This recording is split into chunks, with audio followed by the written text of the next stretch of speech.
ఇప్పటివరకు ఎవరైనా మన ఛానల్ని సబ్స్క్రైబ్ చేసుకోకపోతే ఇప్పుడే సబ్స్క్రైబ్ చేసుకోండి. పక్కనున్న బెల్ ఐకాన్ క్లిక్ చేసి ఆల్లో పెట్టుకోండి. నేను పెట్టే లేటెస్ట్ వీడియోస్ అన్ని మిస్ అవ్వకుండా చూడొచ్చు. 66 మిలియన్ సంవత్సరాల క్రితం ఆ రోజు చాలా అంటే చాలా ప్రశాంతంగా ఉంది. అన్ని జీవులు చాలా హ్యాపీగా నివసిస్తున్నాయి. డైనోసార్లు భూమి మీద సంతోషంగా తిరుగుతున్నాయి. చుట్టూ ఉన్న వేరే జీవుల్ని తింటూ చాలా హ్యాపీగా లైఫ్ని ఎంజాయ్ చేస్తున్నాయి. సూర్యుడు కూడా చాలా నార్మల్గా ప్రశాంతంగా ఉన్నాడు. చేపలు, సముద్రంలో ఉన్న మిగతా జీవులన్నీ కూడా డీప్ బ్లూ వాటర్స్లో హ్యాపీగా లైఫ్ని ఎంజాయ్ చేస్తున్నాయి. వాటికి ఒక పెద్ద ప్రమాదం ముంచుకు రాబోతోంది అనే విషయం ఏమాత్రం ఐడియా లేదు కాబట్టి చాలా హ్యాపీగా ఉన్నాయి వాటి ఫ్యామిలీ మెంబర్స్తో. చిన్న చిన్న మ్యామల్స్ ఉంటాయి కదా, అవన్నీ కూడా భూమి లోపల ఉన్న హోల్స్లోంచి బయటకు వచ్చి చాలా హాయిగా ఆడుకుంటూ ఉన్నాయి. వాటి ఫ్రెండ్స్తో కలిసి వెదర్ని ఎంజాయ్ చేస్తూ ఉన్నాయి. సడన్గా ఒక్క క్షణంలో మొత్తం అంతా మారిపోయింది అండ్ వాళ్ళందరూ ఎంజాయ్ చేస్తున్న ప్రపంచం కంప్లీట్గా అంతమైపోయింది. ఎందుకో ఈరోజు ఈ వీడియోలో తెలుసుకుందాం. సో ఇంకెందుకు లేడు, let's get into the video. 66 million సంవత్సరాల క్రితం మన భూమి యొక్క చరిత్ర కంప్లీట్గా మారిపోయింది. అంటే ఒక పెద్ద ఆస్ట్రాయిడ్ సుమారుగా 20 కిలోమీటర్ల వెడల్పు ఉంటుంది. ఇంకా సింపుల్గా క్లియర్గా చెప్పాలి అంటే మౌంట్ ఎవరెస్ట్ కంటే 2 రెట్లు పెద్దగా ఉంటుంది. అది భూమిని తాకింది. అది కూడా ఒక సెకన్కి 12 మైళ్ళ వేగంతో, ఏది నిమిషానికి కూడా కాదు, ఒక సెకన్కి 12 మైళ్ళ వేగంతో. అంటే అది సుమారుగా స్పీడ్ ఆఫ్ సౌండ్ కంటే 40 రెట్లు ఎక్కువ అనమాట. అది భూమిని తాకిన వెంటనే భూమి మీద చాలా పెద్ద స్థాయిలో సునామీలు వచ్చాయి. అంతేకాదు ఎక్కడ చూసినా కూడా మంటలే కనబడుతూ వచ్చాయి. కాంటినెంట్లోని ప్రతి భాగం మంటల్లో తగలబడిపోతూ కనిపించింది. భూమి మీద నివసిస్తున్న మొత్తం జీవరాశిలో 70% జీవరాశులు కంప్లీట్గా అంతరించిపోయాయి. అండ్ దీని కారణంగానే డైనోసార్లు కూడా చనిపోయాయి. అండ్ మన ప్లానెట్ని కంప్లీట్గా మార్చేసింది కూడా. ఈ ఆస్ట్రాయిడ్ ఎక్కడ పడిందంటే యుకాటన్ పెనిన్సులా అనే ప్రాంతంలో పడింది. ఆ ప్రాంతంలో అది పడడం వల్ల చాలా పెద్ద ఎక్స్ప్లోషన్ క్రియేట్ అయింది. అండ్ ఇన్ఫాక్ట్ దాని కారణంగా భూమి మీద మనకు తెలిసిన లార్జెస్ట్ ఇంపాక్ట్ క్రియేటర్స్లో ఒకటి క్రియేట్ అయింది. అది 93 మైళ్ళ డయామీటర్ కలిగి ఉంటుంది. ఇప్పుడు మోడర్న్ డే చిక్స్లూప్ మెక్సికో ఏదైతే ఉందో ఆ ప్రాంతానికి కొంచెం దూరంగానే ఇది పడింది. అందుకనే ఈ సంఘటనని అందరూ కూడా ద చిక్స్లూప్ ఇంపాక్ట్ అని పిలుస్తూ ఉంటారు. అండ్ ఆ క్రేటర్ని కూడా చిక్స్లూప్ క్రేటర్ అని కూడా పిలుస్తూ ఉంటారు. అండ్ కొంతమంది ఒక అంచనా ఏంటంటే ఆ ఇంపాక్ట్ పడినప్పుడు ఏదైతే ఎనర్జీ క్రియేట్ అయిందో అది సుమారుగా 2 నుంచి 50 యోటా జౌల్స్ మధ్యలో ఉంటుందని అయితే అభిప్రాయపడడం మొదలు పెట్టారు. ఒక యోటా జౌల్ అంటే ఒక సెప్టిలియన్ జౌల్స్ అనమాట. చాలా అంటే చాలా heavy level of energy create అయింది. అండ్ ఒక యోటా జౌల్ని సింపుల్గా మనం చెప్పలేము కూడా, ఎందుకంటే ఒకటి పక్కన ఎన్ని నెంబర్స్ ఉంటాయో తెలుసా? ఒక యోటా జౌల్ అంటే 24 జీరోస్ ఉంటాయి. అన్ని జౌల్స్ ఆఫ్ ఎనర్జీ అనేది క్రియేట్ అయింది. సో సింపుల్గా మీకు అర్థమయ్యేలా చెప్పాలి అంటే హిరోషిమా మీద ఏదైతే అణుబాంబు పడిందో ఆ టైంలో ఏదైతే ఎనర్జీ క్రియేట్ అయిందో దానికంటే 40 బిలియన్ రెట్లు ఎక్కువ అనమాట. ఇంతకంటే సింపుల్గా చెప్పడం ఈజీ కాదు. 1 బిలియన్ అంటే 100 కోట్లు. సో 4000 కోట్ల రెట్ల ఎక్కువ ఎనర్జీ క్రియేట్ అయిందనమాట ఆ అణుబాంబుతో కంపేర్ చేసుకుంటే. ఈ ఇంపాక్ట్ పడినప్పుడు అంత ఎనర్జీ భూమి మీద ఒక్క క్షణంలో క్రియేట్ అయింది. సో బేసిక్గా అప్పటి వరకు క్రెటాషియస్ పీరియడ్ ఉండేది.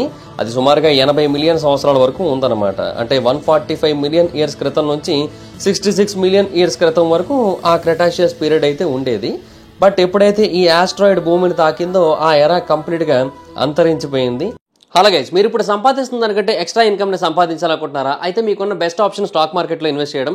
స్టాక్ మార్కెట్లో రైట్ నాలెడ్జ్తో ఇన్వెస్ట్ చేసినట్టయితే చాలా పెద్ద మొత్తంలో డబ్బులు సంపాదించవచ్చు. అయితే స్టాక్ మార్కెట్లో ఇన్వెస్ట్ చేయాలంటే మీకు ఖచ్చితంగా ఒక డీమాట్ అకౌంట్ కావాలి. డీమాట్ అకౌంట్ ఇవ్వడానికి ఇండియాలో చాలా కంపెనీస్ ఉన్నప్పటికీ కూడా Upstox is the one of the best company. నేను కింద డిస్క్రిప్షన్లో ఇచ్చిన లింక్ మీద క్లిక్ చేసి కనుక మీరు అప్స్టాక్స్లో డీమాట్ అకౌంట్ ఓపెన్ చేసుకున్నట్టయితే మీరు ఫ్రీగా డీమాట్ అకౌంట్ ఓపెన్ చేసుకోవచ్చు.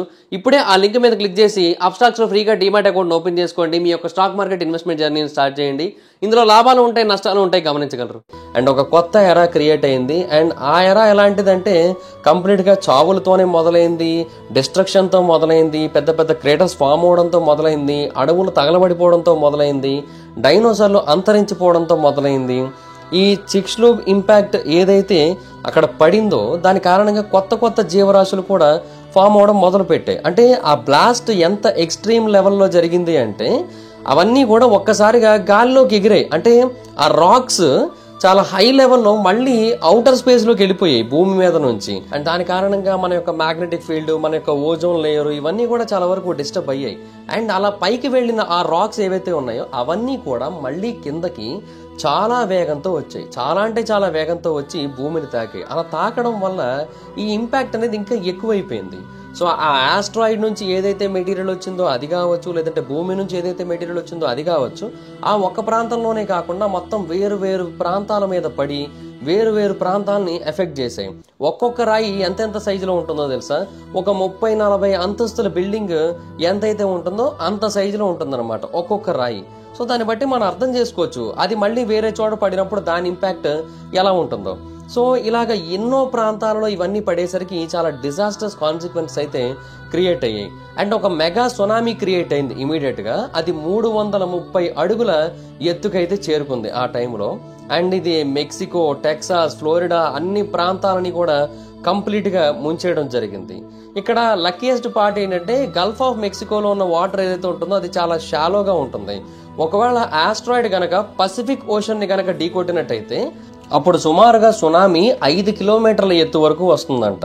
సో చాలా అంటే చాలా టూ మచ్ హైట్ అనమాట. ఒకవేళ ఆ సునామీ కనుక వచ్చినట్టయితే అది ఇంకా ఎన్ని వేల మైళ్ళ వరకు ముందుకెళ్తాదో మనం ఆలోచించలేము. అయితే పోనీ ఇక్కడతో ఆగిపోయిందా అంటే అది లేదు. ఆ తర్వాత కూడా డిస్ట్రక్షన్ అనేది పెరుగుతూ కంటిన్యూ అవుతూనే వచ్చింది. దీని కారణంగా ఇమీడియట్ గా చనిపోయిన వాళ్ళు చాలా మంది ఉన్నారు. ఇన్ఫాక్ట్ రీసెంట్ గా న్యూ జెర్సీలో కొన్ని సాయిల్ శాంపుల్స్ ని చెక్ చేస్తున్నప్పుడు కొన్ని ఫాజిల్స్ ని కనుక్కోవడం జరిగింది.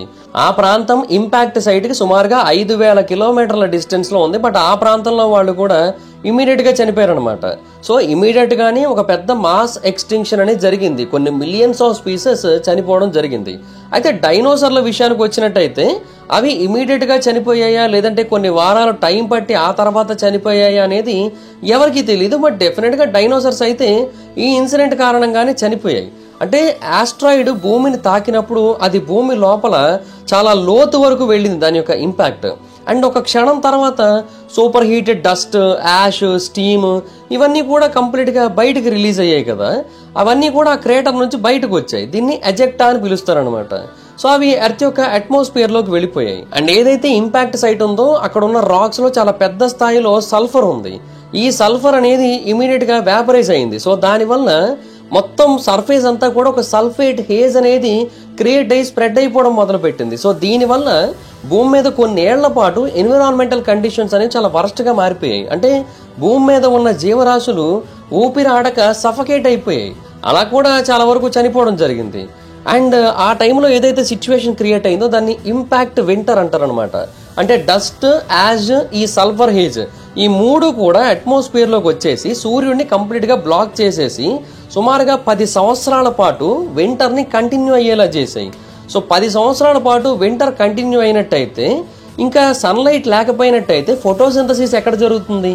ఫుడ్ చైన్ కానీ ప్లాంట్స్ కానీ ఇవన్నీ కూడా ఎక్కడ సర్వైవ్ అవుతాయి చెప్పండి. సో దీనివల్ల డైనోసార్లు ఇమీడియట్ గా చనిపోకపోయినా ఇమీడియట్ గా కొంతవరకు సర్వైవ్ అయినా కూడా ఆ తర్వాత ఈ సిచ్యువేషన్స్ కారణంగా చాలా ఈజీగా చనిపోతాయి. ఎందుకంటే ఫుడ్ చైన్ అనేది చాలా అంటే చాలా ఇంపార్టెంట్.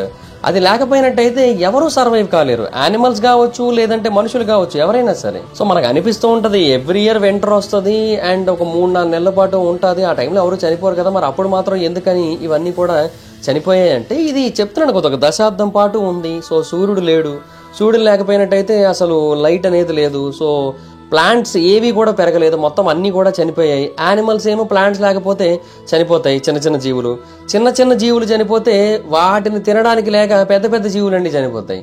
సో అలాగే భూమి మీద ఉన్న ప్రతి జీవరాశి కూడా చనిపోవడం మొదలుపెట్టింది. ఫుడ్ అనేది కేవలం స్కేర్స్ మాత్రమే కాదు, అసలు కంప్లీట్ గా మాయమైపోయింది. పోనీ ఆ తర్వాత అయినా సిచ్యువేషన్స్ బెటర్ అయ్యాయా అంటే అది లేదు.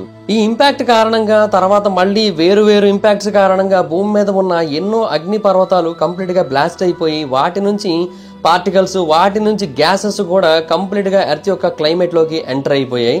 అండ్ అవేమో చాలా అంటే చాలా పాయిజనస్ స్నోని కలిగి ఉన్నాయి. ఈ పాయిజనస్ స్నో ప్రపంచం మొత్తం స్ప్రెడ్ అయిపోయింది ఎన్నో ఏళ్ల పాటు. సముద్రాలేమో ఎసిడిక్ గా మారిపోయాయి, ఎయిర్ ఏమో పీల్చడానికి లేకుండా పోయింది, ప్లాంట్స్, యానిమల్స్ పీల్చడానికి గాలి లేక, తినడానికి తిండి లేక, ఏమీ లేక మొత్తం అన్ని కూడా కంప్లీట్ గా చనిపోవడం జరిగింది. సో ఏవైతే యానిమల్స్ ఇంపాక్ట్ జరిగిన రోజు చనిపోయాయో నిజానికి అవే చాలా లక్కీ అని చెప్పొచ్చు. ఎందుకంటే ఇంత సఫరింగ్ లేదు కదా వాటికి.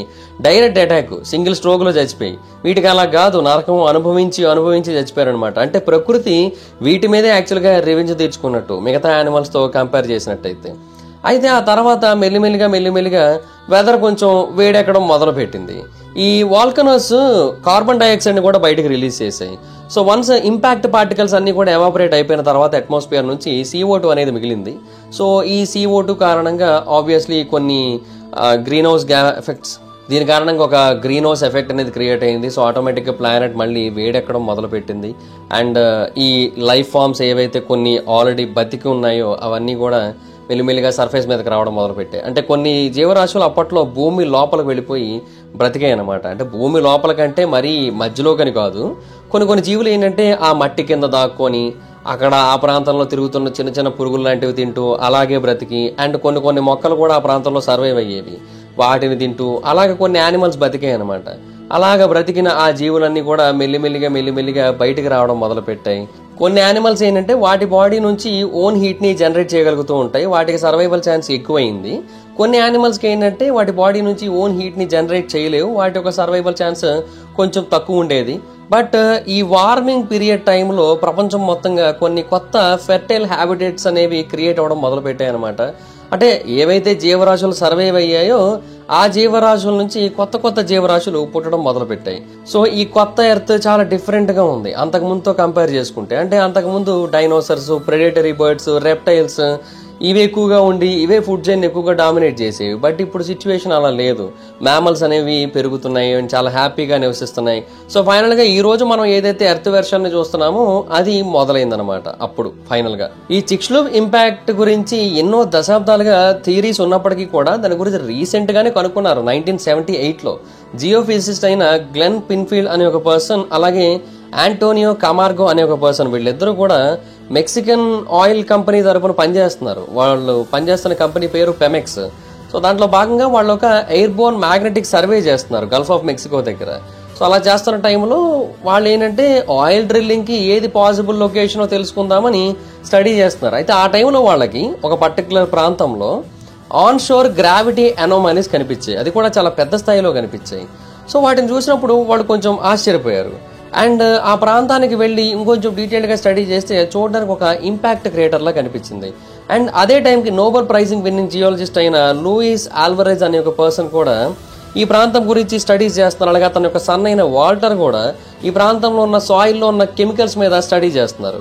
వాళ్ళు కనుగొన్నది ఏంటంటే ఆ టైంకి ఆ ప్రాంతంలో చాలా పెద్ద సంఖ్యలో ఇరీడియం ఉంది. అది సుమారుగా 65 మిలియన్ సంవత్సరాల క్రితం నాటిదని డేటింగ్ పరీక్షల్లో తెలిసింది. కొంతమందికి ఇరీడియం అనగానే కెప్టెన్ అమెరికా షీల్డ్ దాంతోనే తయారు చేశారు అని అనిపిస్తూ ఉంటది. బట్ కాదు, అది వైబ్రేనియం, ఇది ఇరీడియం. ఇరీడియం అనేది చాలా రేర్ ఎలిమెంట్ భూమి మీద. కాకపోతే అది మెట్రాయిడ్స్ లో చాలా కామన్ గా కనబడుతూ ఉంటుంది. సో ఎప్పుడైతే ఒక మెట్రాయిడ్ వచ్చి భూమిని తాకుతుందో ఆ ప్రాంతంలోనే ఆ ఇరీడియం అనేది స్ప్రెడ్ అయ్యే అవకాశం ఉంది. సో అప్పుడు వాళ్ళకి ఒక డౌట్ వచ్చిందనమాట. ఓకే, ఈ ప్రాంతంలో ఒక పెద్ద ఆస్ట్రాయిడ్ ఏదో ఒకటి కొట్టింది, దానివల్ల ఇక్కడ ఇంపాక్ట్ క్రియేటర్ ఒకటి క్రియేట్ అయింది, అందుకే ఇక్కడ ఇరీడియం దొరికింది అని. సో అప్పుడే ఈ ఎరా క్రియేట్ అయిందని కూడా వాళ్ళకి అనిపించింది అనమాట. అండ్ సేమ్ ఇరీడియం భూమి మీద ఉన్న వేరు ప్రాంతాల్లో కనిపించింది. అండ్ దాంట్లో కూడా చాలా పెద్ద మొత్తంలోనే కనిపించింది. సో అప్పుడు మనం ఆల్రెడీ మాట్లాడుకున్నాం కదా, భూమిని తాకినప్పుడు దానికి సంబంధించిన పీసులన్నీ కూడా గాల్లోకి ఎగిరి మళ్ళీ వేరు ప్రాంతాల్లో పడ్డాయి, మళ్ళీ వేరు ప్రాంతాల్లో ఇంపాక్ట్ చేసాయని చెప్పాను కదా ఆల్రెడీ. సో ఆ ప్రాంతాల్లో స్టడీ చేసినప్పుడు అక్కడ కూడా మరి ఇరీడియం దొరుకుతుంది కదా. సో అలాగే దొరికిందనమాట. సో చాలా పెద్ద స్థాయిలో క్వార్ట్జ్ గ్రెయిన్స్ అనేవి కూడా కనబడ్డాయి. అండ్ ఇవన్నీ కూడా ఏంటంటే షాక్ వేవ్స్ క్రియేట్ అయినప్పుడు, ఎస్పెషల్లీ కొన్ని ఎక్స్ప్లోషన్స్ క్రియేట్ అయినప్పుడు ఫామ్ అవుతూ ఉంటాయి. సో 1990కి వచ్చేసరికి శాస్త్రవేత్తలు ఫైనల్గా కన్ఫర్మ్ చేసుకున్నారు ఈ మాసివ్ క్రియేటర్ అనేది ఎప్పటి నుంచో భూమి మీద ఉంది. అండ్ ఈ ప్రాంతంలో మనకి ఆస్ట్రాయిడ్ యొక్క ఇంపాక్ట్ అయితే పడింది. అండ్ దీని కారణంగానే డైనోసార్లు అంతరించిపోయాయని. బట్ అఫ్ కోర్స్ అదే ఇప్పటికీ కూడా అదే చెప్తున్నా కదా, డైనోసార్లు అది పడిన రోజే అంతరించిపోయాయా, ఆ తర్వాత కొన్ని వారాలకు కొన్ని నెలలకు అంతరించిపోయాయి అనేది మనకి ఎగ్జాక్ట్గా తెలియదు. బట్ డెఫినెట్గా దాని కారణంగానే అంతరించిపోయాయి, అదైతే కన్ఫర్మ్. మేబీ ఆ ఇంపాక్ట్ వింటర్ ఏదైతే ఉందో దాని కారణంగా కూడా అవి చనిపోయి ఉండొచ్చు, మనం ఎగ్జాక్ట్గా గెస్ చేయలేం. బట్ ఏదైనా ఆ రోజు వరకు, అప్పటి వరకు, ఆ క్షణం వరకు అంతా బాగానే ఉంది. కానీ సడన్గా మొత్తం అంతా కూడా మారిపోయింది. మొత్తం అంతా ఇంకా డిస్ట్రక్షన్ క్రియేట్ అయిపోయింది, పీడకలగా మారిపోయింది. అబ్సల్యూట్ హర్రర్ సిచ్యువేషన్స్ క్రియేట్ అయ్యాయి ఆ ప్రాంతంలో. ఇప్పుడు రీసెంట్గా చూడండి, థాయిలాండ్లో ఒక పెద్ద భూకంపం వచ్చింది. అసలు ఎవరు ఊహించలేదు అలాంటి కైండ్ ఆఫ్ సిచ్యువేషన్స్ని థాయిలాండ్, మయన్మార్ లాంటి ప్రాంతాలలో చూస్తామని. కానీ అలా జరిగింది. అండ్ దాని కారణంగా చాలా డ్యామేజ్ అయ్యింది. సో మనం ఇప్పటికైనా అర్థం చేసుకోవాల్సిన విషయం ఏంటంటే మన ఎగ్జిస్టెన్స్ అనేది చాలా ఫ్రాజైల్. అంటే మనం ఎప్పుడైనా సరే ఈ భూమిని వదిలేసి వెళ్ళిపోవచ్చు.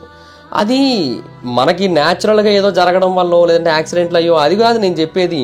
ఈ ఆస్ట్రాయిడ్స్ లాంటి వాటి వల్ల కూడా మనం ఈ భూమిని వదిలేసి వెళ్ళిపోవచ్చు. ఇప్పుడు మన సోలార్ సిస్టంలో కొన్ని మిలియన్స్ ఆఫ్ ఆస్ట్రాయిడ్స్ ఉన్నాయి. వాటిలో కొన్ని ఏమో చిన్నగా ఉంటాయి, కొన్ని ఏమో పెద్దగా ఉంటాయి, కొన్ని అయితే సుమారుగా 1000 కిలోమీటర్ల డయామీటర్ కూడా కలిగి ఉంటాయి. అంటే అవి చిక్స్లు ఆస్ట్రాయిడ్ కంటే ఎన్నో రెట్లు పెద్దవన్నమాట.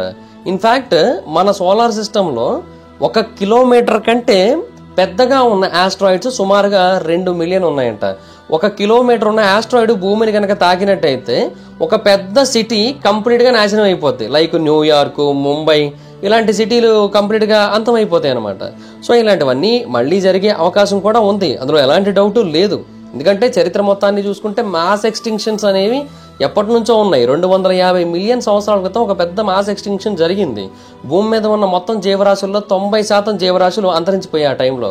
ఆ టైంని గ్రేట్ డైయింగ్ అని పిలుస్తారు, ఎందుకంటే అన్ని చనిపోయాయి కాబట్టి. సో ఇలాగ ఈ మెట్రాయిడ్స్ అనేవి ఈ భూమిని ఎప్పటికప్పుడు ఇంపాక్ట్ చేయడానికి ట్రై చేస్తూ ఉంటాయి.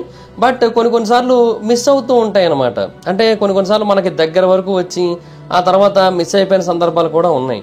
బట్ ఇక్కడ క్వశ్చన్ ఏంటి అంటే వీటిని మనం ఎలా ఆపగలము అని. నాసా యాక్చువల్గా దాని గురించి ఎప్పటి నుంచో ప్రయత్నాలు అయితే చేస్తోంది. ఎన్నో సంవత్సరాలుగా వాటిని ఆపడానికి అయితే ట్రై చేస్తోంది. అంతెందుకు 2019 సంవత్సరంలో జూలైలో ఒక ఆస్ట్రాయిడ్ భూమికి కేవలం 45,000 మైళ్ళ దూరం నుంచి వెళ్ళిందనమాట. ఆ ఆస్ట్రాయిడ్ పేరు కూడా ఆస్ట్రాయిడ్ 2019. ఓకే, అది జూలై 25న భూమికి జస్ట్ 45,000 కిలోమీటర్స్ డిస్టెన్స్ నుంచి వెళ్ళింది అనమాట. సో చాలా అంటే చాలా ప్రాబ్లమేటిక్. అండ్ అది కూడా చాలా ఫాస్ట్ గానే వెళ్తుంది. యాక్చువల్గా 90,000 kph స్పీడ్ లో వెళ్తోంది. సో అది కనుక భూమిని తాకినట్టయితే ఎంత ఎనర్జీ క్రియేట్ చేస్తుందంటే హిరోషిమా నాగసాకిల మీద పడిన అణుబాంబు కంటే 30 రెట్లు పెద్దగా క్రియేట్ చేస్తుంది ఎనర్జీని. సో ఆబ్వియస్లీ సిటీలన్నీ కూడా నాశనం అయిపోతాయి. సో ఆగస్ట్ 2020లో కూడా అలాగే ఒక ఆస్ట్రాయిడ్ చాలా అంటే చాలా పెద్దగా ఉంటుంది, ఆల్మోస్ట్ ఒక ట్రక్ అంత సైజులో ఉంటుంది. అది భూమికి కేవలం 3000 కిలోమీటర్స్ కంటే తక్కువ డిస్టెన్స్ నుంచే వెళ్ళింది. అంటే చాలా శాటిలైట్స్ కంటే దగ్గర నుంచే వెళ్ళింది అనమాట మనకి. సో చాలా అవకాశాలు అయితే ఉన్నాయి ఈ ఆస్ట్రాయిడ్స్ భూమిని ఎప్పుడైనా ఢీ కొట్టడానికి. సో సివిలైజేషన్ అంతమైపోవడానికి యుద్ధమో లేదంటే వ్యాధో లేదంటే క్లైమేట్ చేంజో కారణం అవ్వాల్సిన అవసరం లేదు. కొన్నిసార్లు ఈ ఆస్ట్రాయిడ్స్ కూడా కారణం అవ్వచ్చు. బట్ ప్రస్తుతానికైతే మన దగ్గర టెక్నాలజీ ఉంది ఈ ఆస్ట్రాయిడ్స్ యొక్క ట్రెజెక్టరీని డైవర్ట్ చేయడానికి. బట్ ఎన్నింటిని డైవర్ట్ చేయగలుగుతారు? ఇప్పుడు ఒక 100 ఆస్ట్రాయిడ్స్ వస్తే, ఒక 1000 ఆస్ట్రాయిడ్స్ వస్తే వాటన్నింటిని డైవర్ట్ చేసేంత టెక్నాలజీ అయితే లేదు.